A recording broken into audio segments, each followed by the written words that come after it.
a estrutura interna da Bíblia.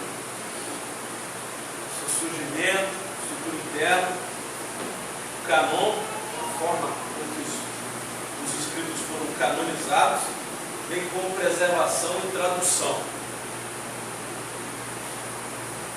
O sentido das principais palavras que dão nome para essa matéria, nós vamos ver no decorrer. Mas basicamente o que vamos ver hoje é a estrutura que como a Bíblia chegou até nós. Chamo de estrutura interna aquilo que ela tem nos seus vários compartimentos, as suas partições. A principal delas, eu disse isso aqui na primeira semana, é Antigo e Novo Testamento. A Bíblia toda, com seus 66 livros, no formato protestante que estamos habituados a usar, 66 livros. A principal divisão desses 66 livros da Bíblia que conhecemos de Gênesis e Apocalipse é Antigo e Novo Testamento. Antigo Testamento, de Gênesis a Malaquias, Novo Testamento de Mateus e Apocalipse. Isso parece redundância, mas é uma forma de nós definirmos dentro da nossa cabeça, como estudantes de teologia, essas divisões. Parece redundância sim, mas é a partir dela que conseguimos fazer outras divisões menores e particionar ainda mais a partir dessas duas partes grandes, importantes, Antigo Testamento e Novo Testamento. Porque nós temos que aprender, do ponto de vista didático, a estrutura interna da Bíblia, dividir essas partes também. Como dividir, como está dividido o Antigo Testamento desde a antiguidade. Jesus cita uma divisão dele, dentro da cabeça dele, dentro do conhecimento de sua época, uma divisão para o Antigo Testamento. Ele faz isso. Nós vamos ver aqui no decorrer da aula. Então, assim, sempre houve um formato de partição, sempre houve um formato de divisão. O primeiro tamanho que as Escrituras teve, a primeira vez que as Escrituras foi lançada, ela tinha um tamanho. Eram os 5 primeiros livros da Bíblia. A Torá, ou o que conhecemos no cristianismo como Pentateuco. Os 5 primeiros livros da Bíblia. Por quê? Porque eles foram entregues de uma só vez pelo Moisés, escritos como a ordenança do Senhor para Israel. Então o Pentateuco é a primeira forma que a Bíblia teve, uma única vez. A primeira vez que ela surgiu no meio do povo de Deus, ela tinha 5 livros, de Gênesis a Pentateuco, a Deuteronômio, que nós conhecemos como Pentateuco. Depois outros livros foram agregados, e o Josué diz no seu livro, o próprio Josué escrevendo no seu livro, diz que pareceu bem aos seus olhos escrever um memorial das coisas que aconteceram na sua geração e depositar diante do povo ao Senhor na arca, junto com os escritos de Moisés. Então agora já são 6. Ato contínuo a isso, outros escritores vão fazer no mesmo formato de Josué e agregar escritos reconhecidos e autenticados por homens respeitosos do povo de Israel e ser colocados junto com esses escritos de Moisés e Josué. O Samuel vai fazer isso, escribas da casa real vão fazer isso, fazendo a narração crônica dos acontecimentos dos reis, crônicas. Até o Antigo Testamento ganhar o formato que temos, ele passou por diferentes agregações de novos escritos. Primeiro Moisés, depois o Josué, depois o Samuel, depois o Mordecai, até que o Esdra Ben Assofer, o sacerdote, o escriba, que assumiu a liderança da casa de Israel, depois que eles voltaram do cativeiro de Babilônia, compilaram o Antigo Testamento do jeito que conhecemos, muito conteúdo foi agregado em cada geração. Algumas gerações foram saltadas, houve gerações em que não se escreveu nela. No último formato, depois da inscrição de Malaquias, 400 anos sem nenhuma escrita, e aí o Antigo Testamento já estará pronto, ficará pronto como escritura definitiva e passará 400 anos sem comunicação escrita. Um pouco mais de 400, já que os primeiros escritos do Novo Testamento vão surgir depois de 40 DC, sobretudo 42 DC. Isso é, em 42 depois de Cristo vão começar a surgir o círculo dos primeiros inscritos do Novo Testamento. Então, vai ter mais de 400 anos, além do período que vai do ano do domínio de Roma até os primeiros escritos do Novo Testamento. Então, o que nós temos? Nós temos partições que vão ganhando forma, agregando e dando formato. E já chega particionado.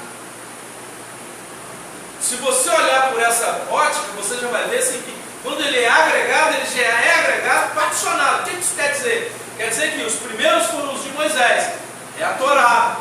Depois começam os livros históricos. São os livros históricos. Depois, poéticos. E pela ordem cronológica, eles não vão entrar diretamente em ordem cronológica, mas vão entrar aí numa ordem de tempo que nos ajuda na compreensão. Primeiro a Torá, os 5 de Moisés. Depois os históricos. Depois os poéticos. E depois os proféticos. Ó, está dividido. Lei, que é a Torá. Históricos, poéticos, proféticos. Ó, no formato que eles foram sendo agregados, eles já foram ganhando seu lugar na partição. Viu? Agora, entre os históricos, por exemplo, está a maior discrepância cronológica. Por quê? Porque escritos que começam com Josué vão terminar com depois do cativeiro de Babilônia, e muitos deles não vão estar escritos em ordem cronológica. Tem uma coisa que aconteceu primeiro, mas está narrada depois daquela outra. Isso. Mas o livro está agregado no formato que a datação carece de estudo. Por que precisamos estudar essa estrutura minuciosamente? Para encontrar essa cronologia. Você vai ter uma narrativa dos fatos melhor compreendida se você conseguir achar esse ponto cronológico. Quem vem primeiro, Esdras ou Neemias?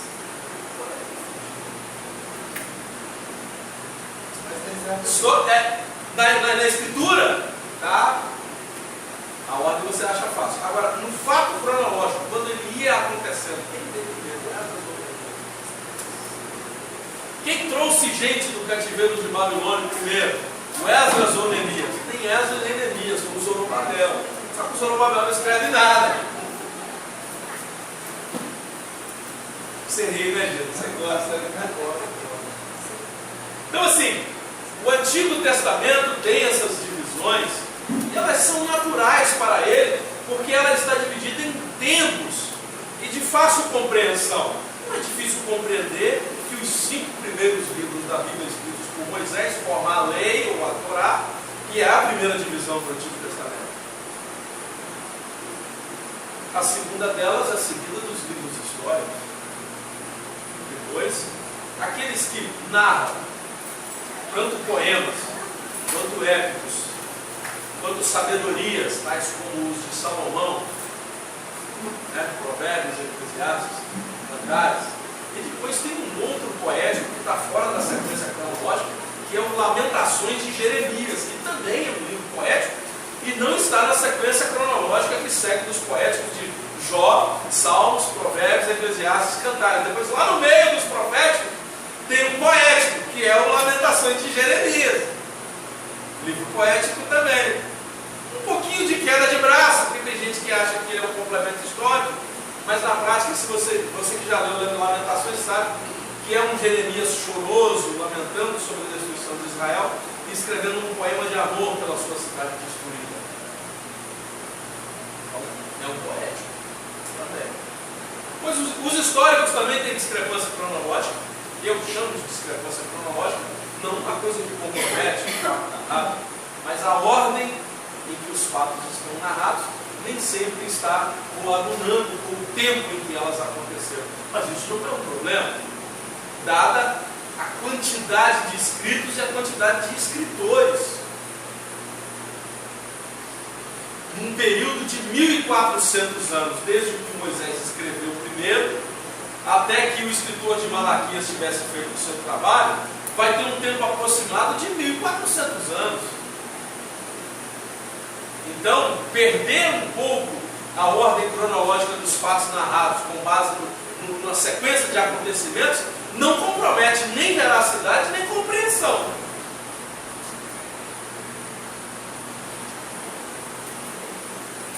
Eu te dou os números, você põe em ordem. 7 na 7, 8 na 8, 9 na 9, 10 na 10. Não é tão difícil. Aí encontra um curso de teologia, senta em sala de aula, vai aprender a fazer isso e faz com a maior naturalidade. Eu estou sendo repetitivo com algumas coisas? Estou. Qual é o objetivo? Para que daqui a pouco vocês façam isso com a maior naturalidade. O que não ouviu uma vez só e nunca mais ouviu, está sempre ouvindo o professor falar. Tá? Só eu já repeti a ordem hoje umas 4 ou 5 vezes, né? E fora que as vezes que eu falei, você anotou. Mas isso vai fazer toda a diferença no final.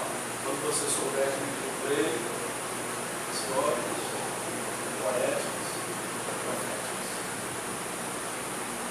Mais um. Amém? A estrutura interna da Bíblia é a importância de se estudá-la.